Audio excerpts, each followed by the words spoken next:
बिस्मिल्लाहिर्रहमानिर्रहीम। अस्सलाम वालेकुम। मैं हूं शफ़क़त अली और आज हमारे साथ मौजूद हैं बहुत ही special guest general retired Amjad Shoaib साहब। जनरल साहब, बहुत शुक्रिया आपके वक्त का।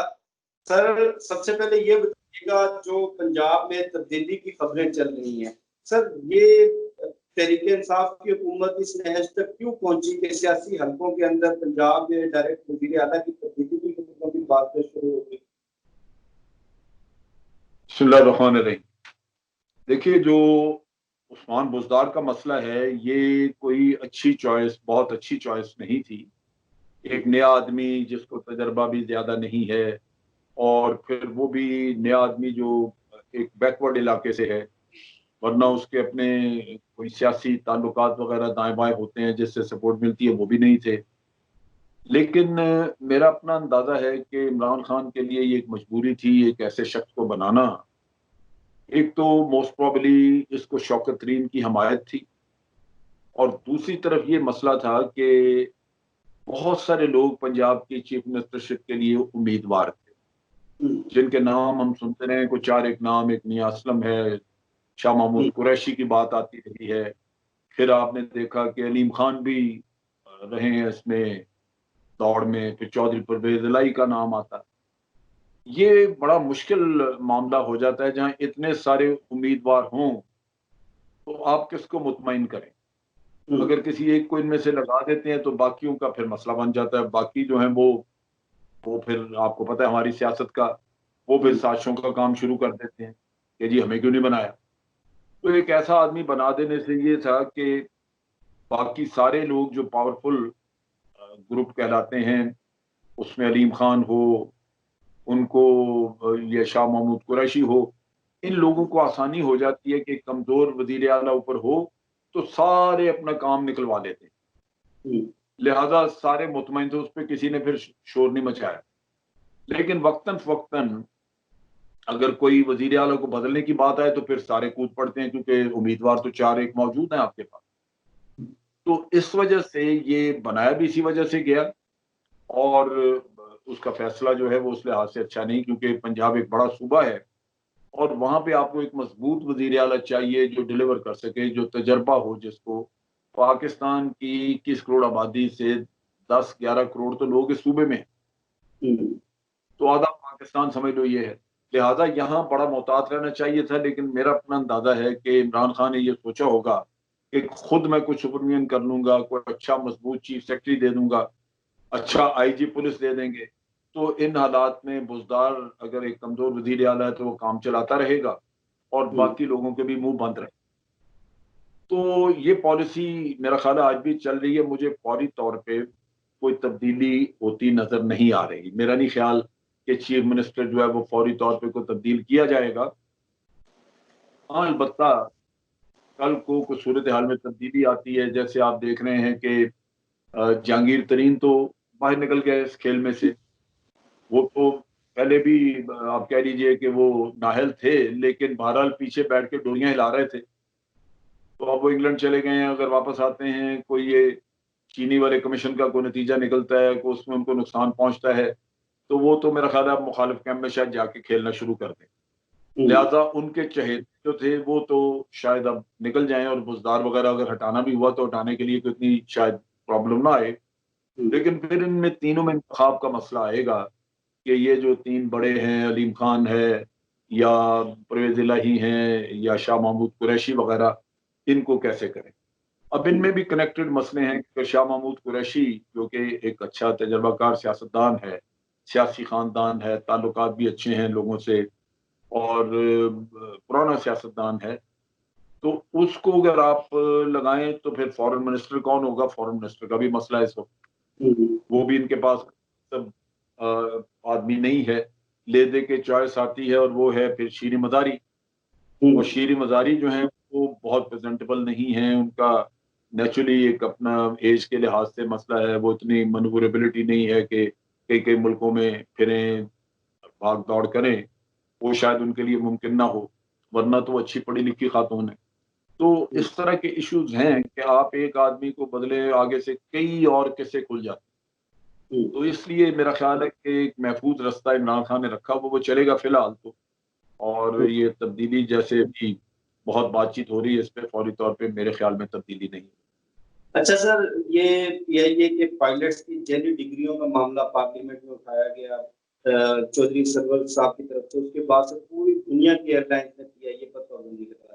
अब ये सिविल एविएशन ने इस हवाले से एक वजाहती बयान दिया है कि पायलट्स की डिग्रियां जेली नहीं है, लेकिन ये जो डैमेज हो चुका है हमारी एयरलाइन को, इसका जिम्मेदार कौन, और ये मामला क्यों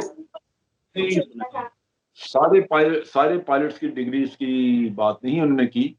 मेरा ख्याल है बाहर से जो 55 पायलट्स का कुछ जिक्र था कि उनका बाहर से कहा गया कि चेक करें, उन 55 की डिग्रियां गालिबन जाली नहीं है। बाकी जो यहाँ पे हैं उनका तो नेचुरली अभी चेक हो रहा है। वो 55 तो मेरा ख्याल क्लियर हो गए, जो बाहर कुवैत में या अबू धाबी में, दुबई में या कहीं और किसी जगह काम कर रहे थे, वो मेरा ख्याल 55 के करीब लोग थे।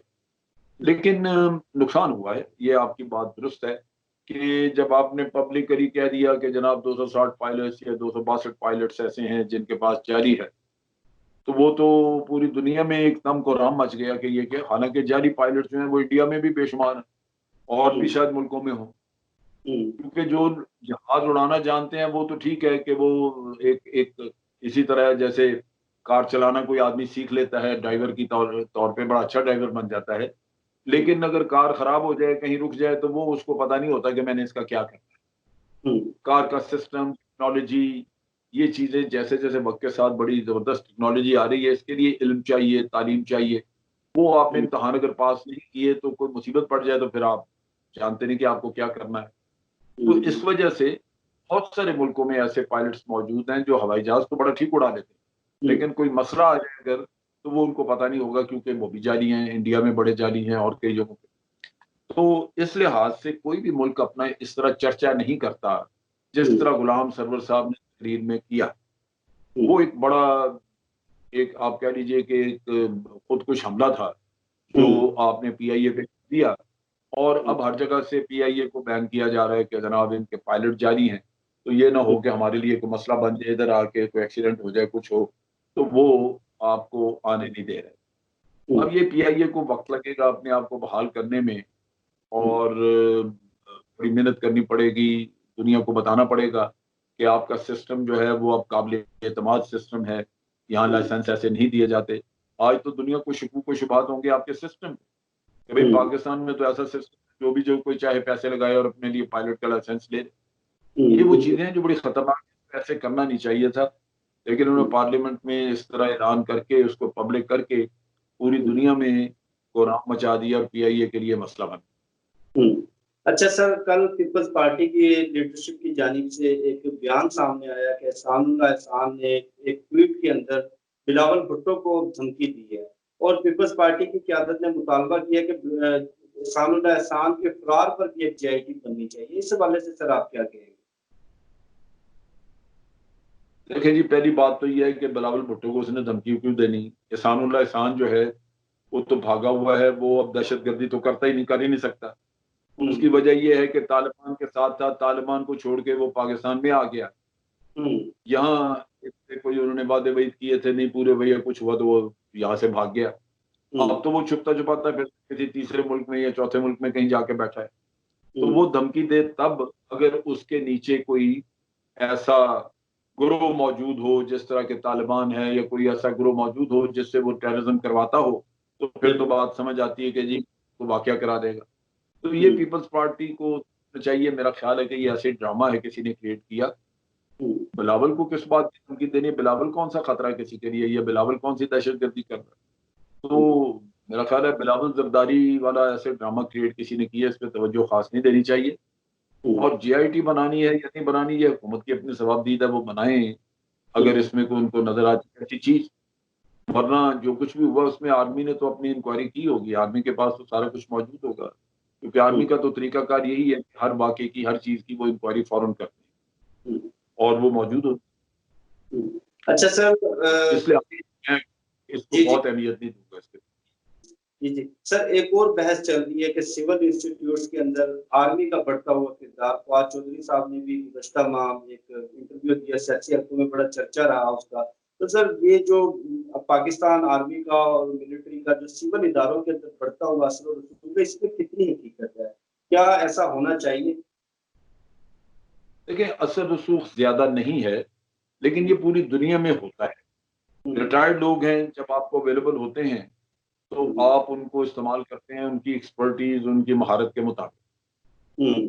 एक बात ये है कि आर्मी में हमें एक इंतजामी महारत लाजमन होती है, क्योंकि हमने इंसानों को ही डील किया होता है। बेशुमार हमारे नीचे सिपाही हैं, उनको मोटिवेट किया, उनसे काम लिया, और जो जो उनको जो प्लानिंग वगैरह हमने करनी है वो तो कर ही लेते हैं, लेकिन काम तो बिलाखिर अपने अपने जवानों से लेना है क्या। तो वो आपने एक मैनेजमेंट का रखा होता है, जो कि हमारे लोग इसमें महारत रखते हैं। वो तो एडमिनिस्ट्रेटिव साइड होगी।